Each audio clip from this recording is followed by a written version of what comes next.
Hello students, कैसे हैं आप सब। मैं शत्रुघ्न मिश्रा टारगेट टाइम्स के यूट्यूब चैनल पर आपका स्वागत करता हूं। प्रिय विद्यार्थियों,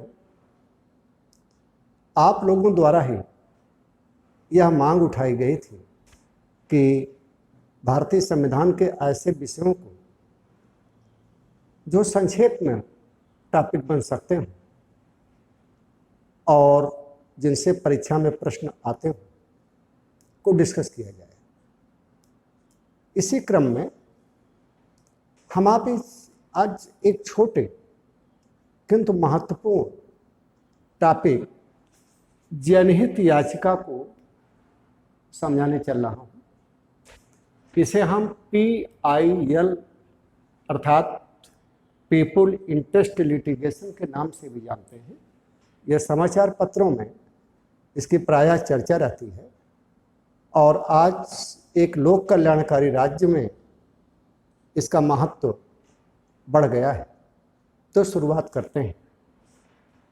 जनहित याचिका, जैसा कि इसके नाम से स्पष्ट है, जनहित को लेकर दायर किया गया कोई केस, अर्थात पीपुल इंटरेस्ट, जनता के हित में लिटिगेशन, जनता के हित में मुकदमे करना।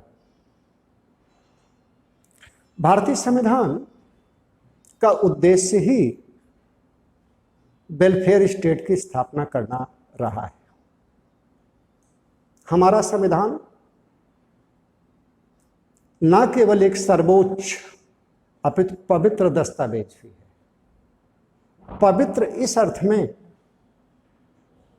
कि हम अपने लोक जीवन से जुड़ी किसी भी समस्या को लेकर, चाहे कितनी भी जटिल हो, उस विषय पर हम किसी धर्म ग्रंथ की बात को नहीं बल्कि इस नए सर्वोच्च दस्तावेज संविधान की बात को मानने के लिए सहमत हो जाते हैं।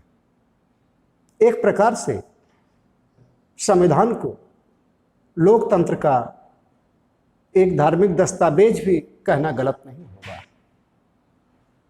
और सीधी सी बात है कि लोकतंत्र में हमारे अधिकारों के संरक्षण के लिए अनेक संवैधानिक प्रावधान किए गए हैं, प्रणालियां बनाई गई हैं, संस्थाएं बनाई गई हैं। बात उस समय की है जब 1985-86 के आसपास PN Bhagwati ji chief justice of India थे। उस समय ऐसे बहुत से केस जो राज्य के विरुद्ध भी थे न्यायालय में आते थे, जिनका सीधा जुड़ाव आम लोगों से। यह मुद्दा पर्यावरण का भी हो सकता था, मानवाधिकार का भी हो सकता था। इन्हीं परिस्थितियों में न्यायमूर्ति PN भगवती ने यह सोचा, यह निर्णय दिया कि आम जनता से जुड़े हुए मुद्दों को शीघ्रता से निपटाने के लिए एक प्रणाली विकसित की जाए और उसी को आज हम जनहित याचिका के नाम से जानते हैं। इसे लोकहितवाद भी कहा जाता है। तो बच्चों, इसमें सबसे महत्वपूर्ण यह है, इसका उद्देश्य कि त्वरित एवं सस्ता न्याय सुलभ कराने के लिए जो सुप्रीम कोर्ट के न्यायिक निर्णयों से रास्ता खुला और जो आज हमारे लोकतांत्रिक जीवन का हिस्सा बन चुका है, वह लोकहितवाद है। लोकहितवाद का पिता PN भगवती को माना जाता है। वैसे भारतीय संविधान के विभिन्न अनुच्छेदों में लोकहित को प्रभावशाली तरीके से संरक्षित किया गया है, लेकिन इसका उद्देश्य त्वरित, चूंकि हमारी न्याय प्रणाली में आप देख रहे हैं कि बहुत लंबा समय लग जाता है और न्याय नहीं मिल पाता, और न्याय मिलता भी है तो अत्यधिक महंगा भी होता है। देश में आज भी 51% से अधिक लोग, ये आर्थिक सर्वे की रिपोर्ट है, दिहाड़ी मजदूर हैं। कृषि प्रधान देश में एक सस्ता न्याय पाने के लिए कुछ परंपराएं विकसित की जाए, और ये चूंकि संवैधानिक संस्था शीर्ष न्यायालय, संविधान के संरक्षक सुप्रीम कोर्ट द्वारा विकसित किया गया, आज एक संवैधानिक हिस्सा बन चुका है।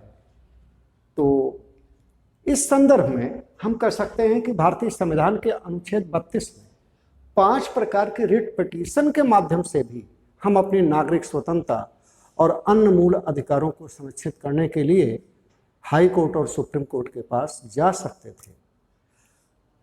हाइबियस corpus, mandamus, prohibition, certiorari, quo warranto, these 5 types of writ petition were available before us to pursue our rights, to protect our rights. लेकिन ये जो प्रणाली विकसित हुई, यह 2 कारणों से महत्वपूर्ण है। एक तो ये त्वरित न्याय के दृष्टिकोण से है, यह सस्ता भी है, इसमें किसी भी औपचारिक विधिवेदता की आवश्यकता नहीं है। एमसी मेहता वर्सेस भारत संघ के केस में सुप्रीम कोर्ट ने स्वयं कहा कि पत्र ही पर्याप्त है। एक पत्र के माध्यम से या अन्य इलेक्ट्रॉनिक प्रिंट मीडिया के माध्यम से या स्वयं सुप्रीम कोर्ट के न्यायाधीशों द्वारा संज्ञान लेने से यह लोकहितवाद का केस बन जाता है। आगे चलकर एसपी गुप्ता वर्सेस भारत संघ के केस में पुनः सुप्रीम कोर्ट ने इस बात को दोहराया कि कोई भी व्यक्ति पीड़ित पक्ष की ओर से, जरूरी नहीं है कि पीड़ित व्यक्ति ही लोकहित के लिए जाए, कोई भी व्यक्ति इस संदर्भ में शिकायत कर सकता है और यह याचिका के लिए पर्याप्त आधार उपस्थित करता है। तो इस प्रकार आज संविधान के उद्देश्यों को और इससे जुड़े हुए मूल्यों को गतिशील बनाने के लिए हमारे संवैधानिक राजनीतिक जीवन प्रणाली में जनहित याचिका को काफी महत्व दिया जा रहा है। इधर आप देख रहे होंगे कि विभिन्न सरकारों के विरुद्ध केंद्र सरकार भी शामिल है, इसमें राज्य सरकारें भी शामिल हैं, कई मंत्रालय हैं, हमारे यहाँ त्वरित गति से विकास हो रहा है, बहुत सारी परियोजनाएं चल रही हैं। कभी वन को बड़े पैमाने पर काटा जा रहा है, डैम बनाए जा रहे हैं, उससे जुड़े मुद्दे, आदिवासियों से जुड़ी समस्या को लेकर के बहुत सारी याचिकाएं जनहित याचिका के माध्यम से सुप्रीम कोर्ट में लंबित हुई और उनका निस्तारण भी हुआ। पर्यावरण से जुड़ी समस्याओं के लिए और विकास के अन्य पहलुओं से भी जुड़ी समस्याओं के लिए यह एक क्रांतिकारी व्यवस्था है। और अब तो जब से सूचना का अधिकार अधिनियम पारित हुआ, राइट टू इंफॉर्मेशन एक्ट 2005 से,